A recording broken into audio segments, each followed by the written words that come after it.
If the matrix A has a determinant of 0, does it have an inverse? No.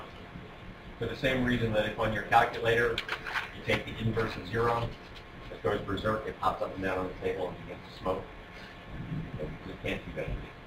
And you know that the inverse of the matrix is 1 over the determinant times the transpose of the matrix of cofactors. The inverse of the product AB is equal to, does it work the same way as scalar algebra? Yes or no?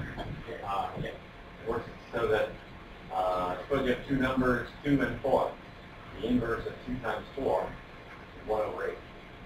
The inverse of 4 times 2 is 1 over 8. So it works that way. Or similarly, 1/2 times 1/4 is 1 over 8. It works that way in matrix algebra all day. Well, he has a Bayesian prior over it, right? We're going to talk about probability in a little while, so he has a Bayesian prior over it. I'd like to think that the scheme will wait. Maybe subject to some dispute. We'll have to wait until later to find out. I'm going to try to use the inverse of B times the inverse of that. Yeah. So it's B inverse A. And it's important to remember that because it's one of those little things one of those little tricks that we're going to need later on when we're just blowing past the algebra in order to concentrate on other matters that arise. Suppose that the matrix A is diagonal. That means that the only non-zero entries in A are on the main diagonal, where the row and the column subscript match. All the other entries in A are 0.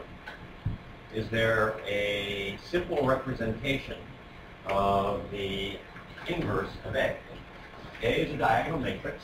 That is to say, there are only numbers on the main diagonal, zeros everywhere else.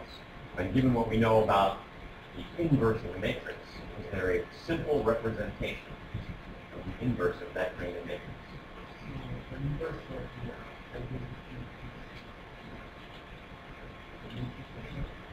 Yeah, the identity matrix would be an example of that, but that's not very challenging. Suppose you had the number 4 all down the main diagonal. What would be the inverse of that kind of matrix? Suppose that A was diagonal. It looked like that, just for a simple example. What's A inverse? Now remember that A times A inverse is supposed to be equal to the identity matrix. Right? 2 by 2, just one's on the diagonal, 0, 0. I would use that 1, 0, 0, 1. Yes. So what must A inverse be equal to in this case? 1, 0, 0, 0. Yes. Now let's pursue it a little further. Is that generalizable? Is it always true regardless of the dimension of A?